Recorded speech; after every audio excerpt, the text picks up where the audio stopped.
सुप्रभात बच्चों।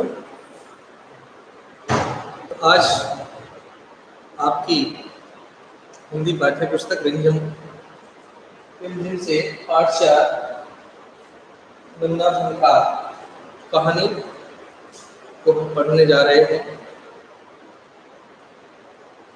नन्ना फनकार एक कहानी है। सबसे पहले हम इसके नाम के बारे में समझेंगे। नन्ना शब्द का अर्थ है छोटा सा। फनकार एक जो है उर्दू शब्द है और इसका मतलब है कलाकार।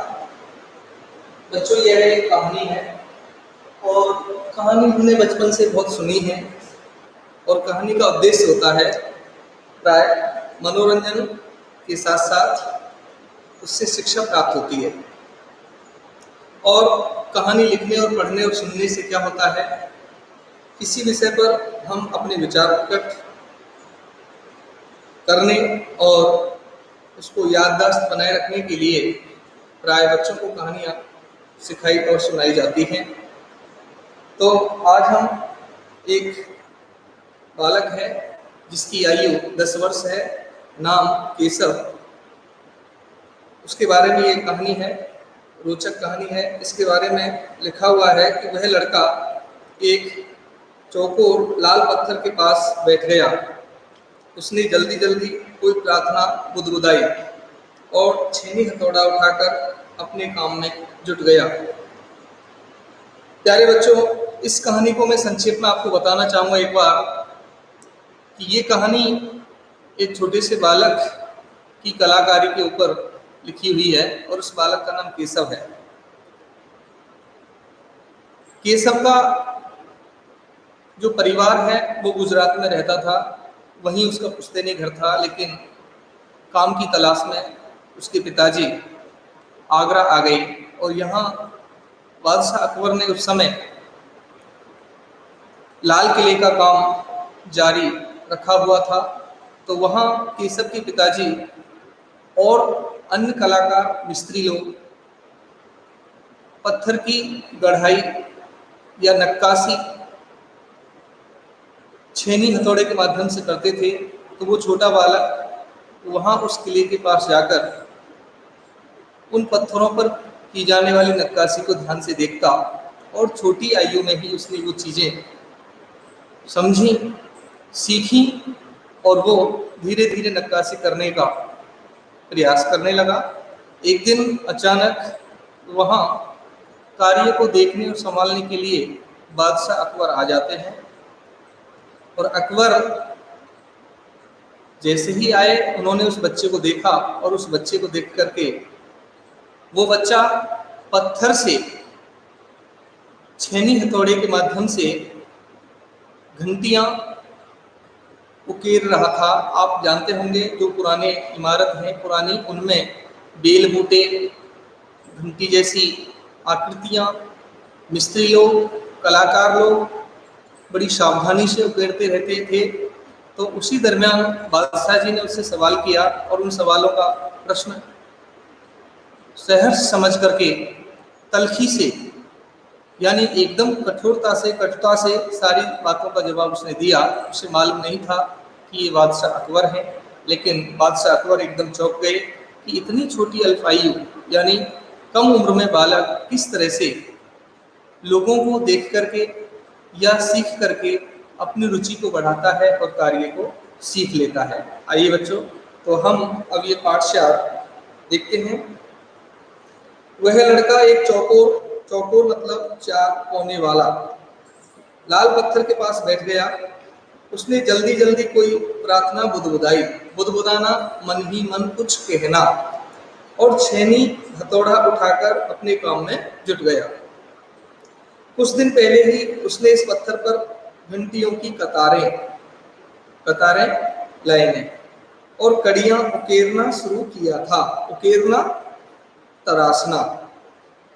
लड़के ने एक अधबनी अधूरी घंटी पर छेनी की नोक टिकाई और सावधानी पूर्वक हथौड़े से घंटी पर नक्काशी करने में जुट गया।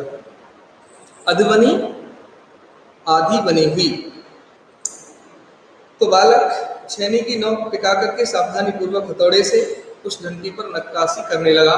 नक्काशी एक शब्द है, इसका मतलब है धातु या लकड़ी या फिर पत्थर पर छेनी और हथौड़े के माध्यम से इसी तरह के बेल बूटे, पत्तियां, फूल, पशु पक्षियों की आकृति बनाना, उसे हम नक्काशी का कार्य कहते हैं।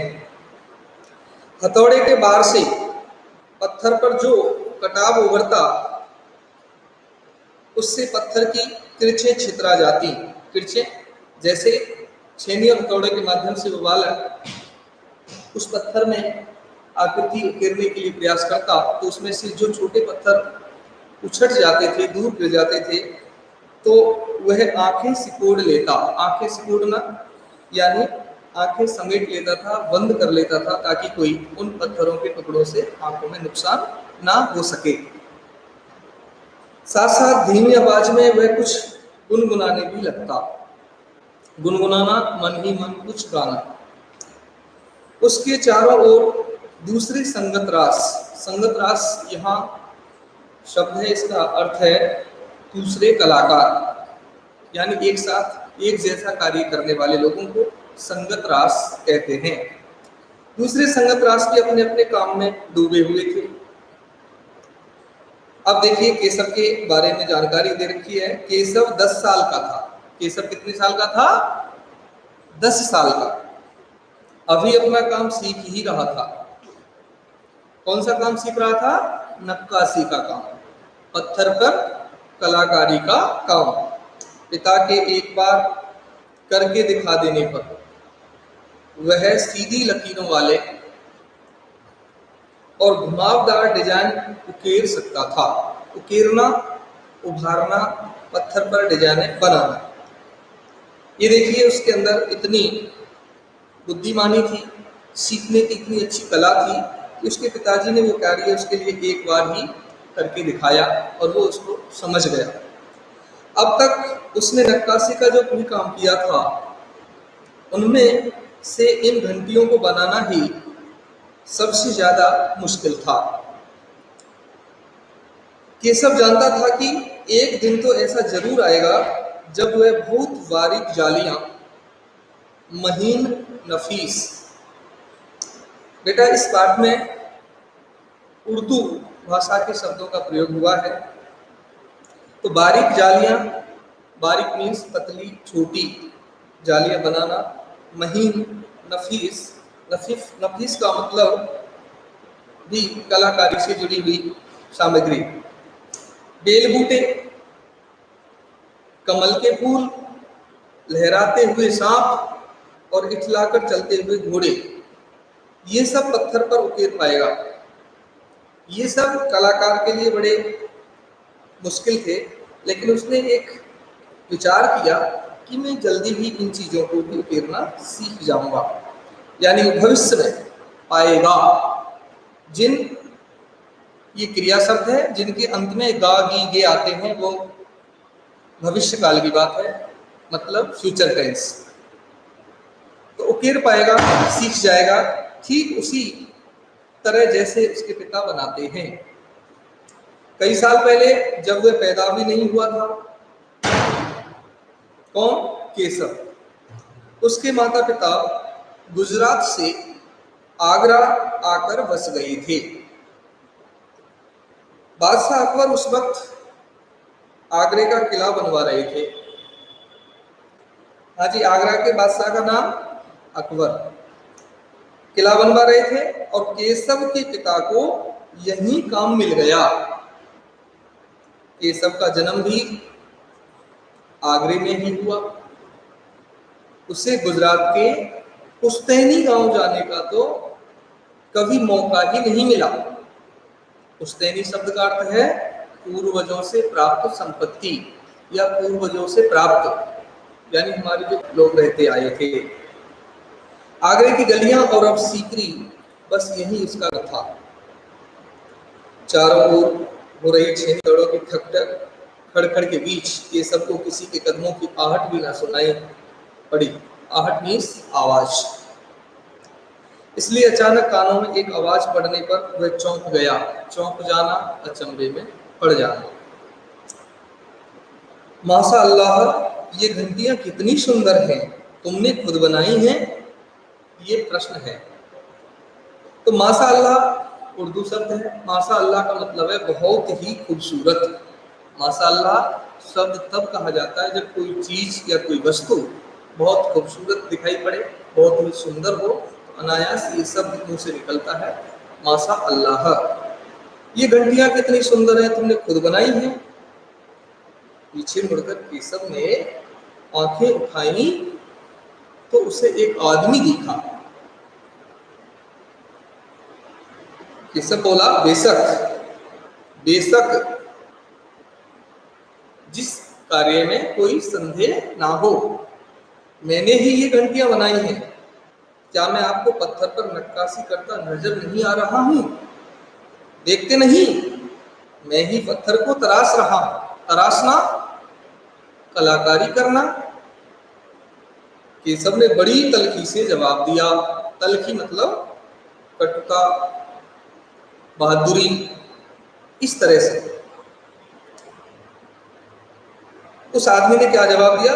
दिखता तो है, पर तुम इतने छोटे लगते हैं ना। वह आदमी हंसते हुए बोला। केशव बोला, मैं 10 साल का हूं। बेटा, मैंने आपको पहले भी बताया था कि पाठ्य पुस्तक में जो लिखे हुए शब्द हैं, इन शब्दों को गौर से देखना जरूरी है, ताकि हम इनको शुद्ध तरीका से लिख सकें। जैसे एक सेंटेंस है, एक वाक्य है, मैं 10 साल का हूं, तो हूं के बाद एक चिन्ह लगा हुआ है। हिंदी में ऐसे चिन्हों को विराम चिन्ह कहते हैं, और इस चिन्ह का नाम विस्मयादि बोधक है। इसके साथ ऊपर जो लगे हुए चिन्ह हैं, इनको अवतरण चिन्ह यानी दोहरा चिन्ह कहते हैं। ये चिन्ह प्रयोग जब लिया जाता है जब जो बात किसी के द्वारा बोली जाए और वो जो भी तो लिखी जाए, तो उस बात को अवतरण चिन्ह के माध्यम से प्रदर्शित किया जाता है। तो केशव ने जवाब दिया, मैं 10 साल का हूं। 10? अच्छा। वह आदमी पास खड़े पत्थर पर बैठते हुए बोला, तब तो काफी बड़े हो। मैंने भी 13 साल की उम्र में एक लड़ाई में हिस्सा लिया था। ये कौन बोल रहा है? बादशाह अकबर अपने बारे में बता रहे हैं केशव के लिए। अब केशव उस आदमी को अच्छी तरह देख पा रहा था। उसकी उम्र रही होगी 30 से ऊपर। कद मंझोला था। मंझोला मतलब बीच का, ज्यादा लंबाई नहीं, ज्यादा छोटा भी। मंझोला था। वह सफेद अंगरखा और पाजामा पहने हुए था। ये बादशाह अकबर की वेशभूषा है। अच्छी तरह से ढके हुए थे, यानी सवाल करके उन्होंने बालों को और पगड़ी सिर पर धारण की हुई थी। लगता है कोई बहुत बड़ा आदमी है। केशव ने उस आदमी के गले में बड़ी बड़ी बड़े बड़े मोतियों की माला और उंगलियों की अंगूठियों को देखते हुए सोचा, तीखी नाक, बड़ी बड़ी आंखें, होठों को ढकते हुए नीचे की तरफ आती घनी मूछें। केशव उस आदमी के व्यक्तित्व का मुआयना ही कर ही रहा था। व्यक्तित्व मतलब पर्सनैलिटी। इतनी खूबसूरत पर्सनैलिटी, इतनी अच्छी पर्सनैलिटी को देख रहा है केशव और उसका मुआयना कर रहा है। मुआयना करना, जांचना, ढंग से समझ रहा है। कर ही रहा था कि तभी उस आदमी ने एक नक्काशी की तरफ इशारा करते हुए कहा, इस लड़ी में अभी काफी काम बाकी है। इससे पहले कि केशव को जवाब देता, उसने किसी के तेजी से दौड़कर आने की आवाज सुनी। यह और कोई नहीं, महल का पहरेदार था। पहरेदार, सुरक्षा गार्ड। हुजूर माफ करें, मुझे आपके आने का पता नहीं चला, हाँफते हुए उसने कहा। यानी हाँफते हुए दौड़कर आया था वो पहरेदार। फिर वह मुड़कर भौचक से खड़े केशव को घूरते हुए बोला, बेवकूफ, खड़ा हो, हुजूर आला के सामने बैठने की जरूरत कैसे की तूने, झुक कर सलाम कर इन्हें।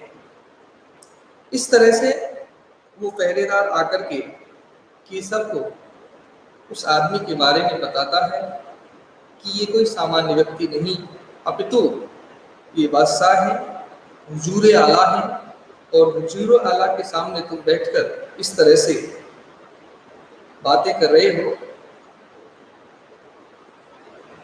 तुम झुककर इन्हें सलाम करो, सलाम सैल्यूट करना।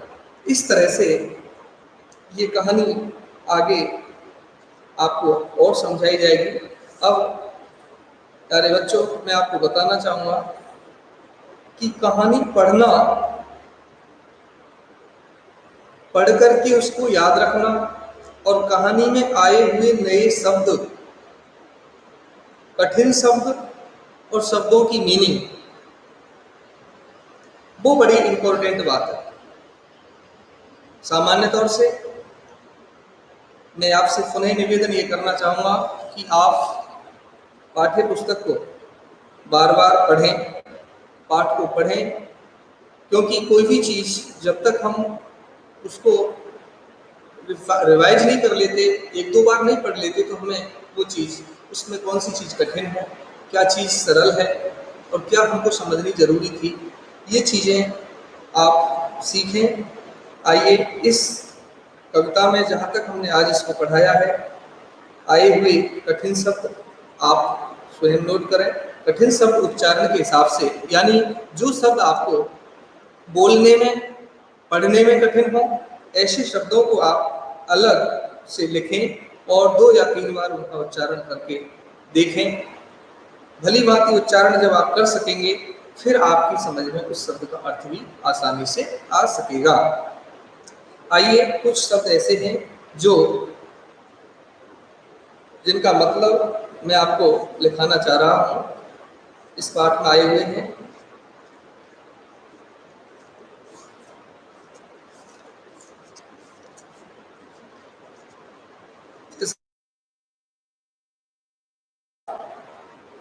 आप नोट कर सकते हैं। हनकार,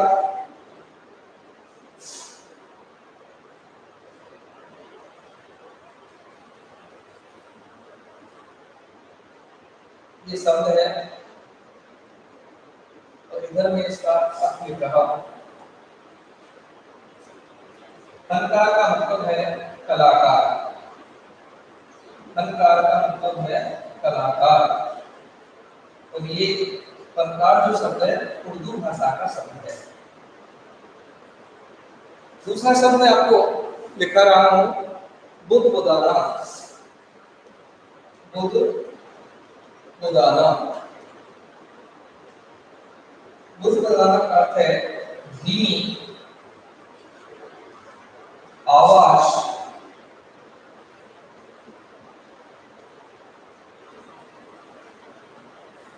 धीमी आवाज में बोलना।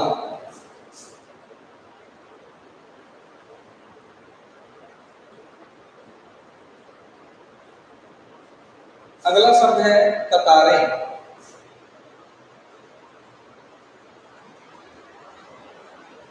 कतारें जिसका मतलब है पंक्तियां, हिंदी में पंक्तियां, पंक्तियां जिसको हम लाइनें कहते हैं। इसके बाद उकेरना, उकेरना एक शब्द है जिसका मतलब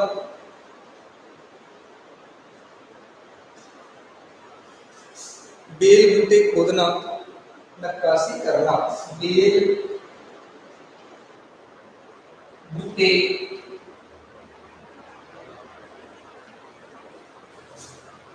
खोदना,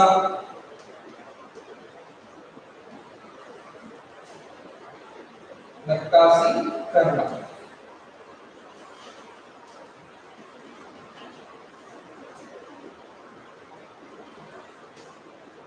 इस तरह से अगला जो शब्द है वो है नक्काशी। आपने ये शब्द देखा होगा,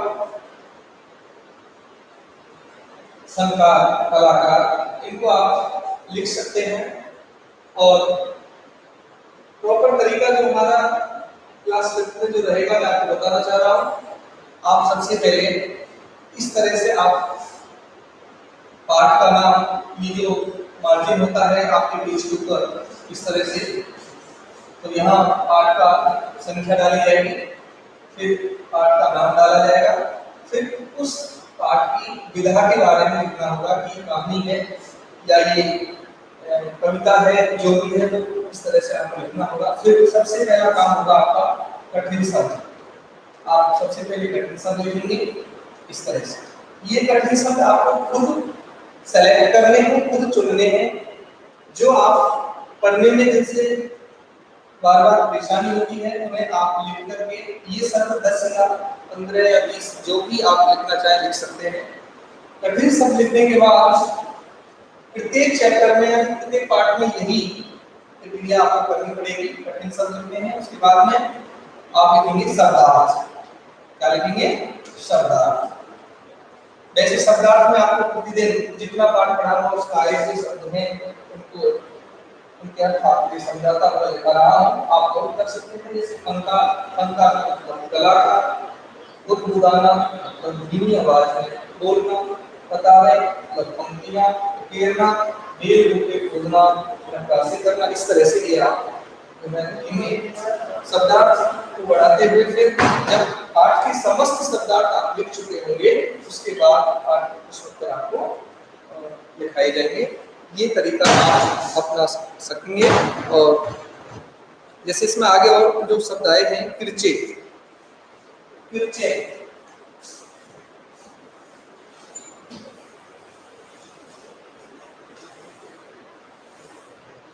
या नक्काशी, नक्काशी का अर्थ है, मतलब है पत्थर,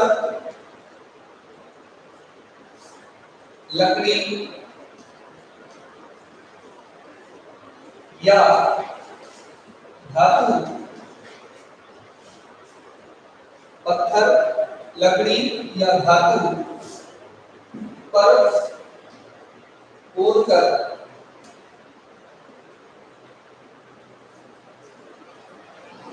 बेल बूटे बनाना, बेल बूटे बनाना, इस तरह से उसे हम नक्काशी कहते हैं। आगे किरचे, किरचे, किरचे का मतलब है कटा हुआ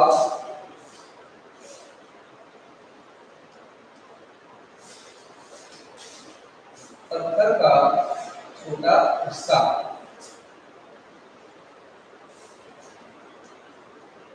छोटा हिस्सा, ये वर्ड में शब्दार्थ। इसके आगे छितराना एक शब्द आया है पाठ में, छितराना, छितराने का मतलब है इधर उधर बिखरना। छितराने का अर्थ है इधर उधर बिखेरना।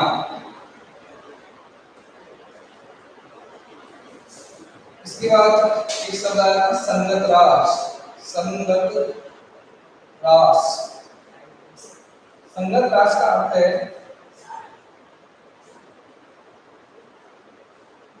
पत्थर गढ़कर कुछ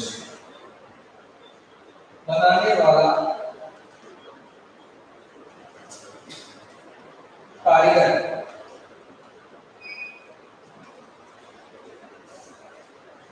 इस तरह से ये शब्द मैंने आप तक जो लिखकर भेजे हैं या आप देख रहे हैं, इन शब्दों की मीनिंग जो आपको याद रखनी चाहिए और इन्हें आप लिखें प्रॉपर।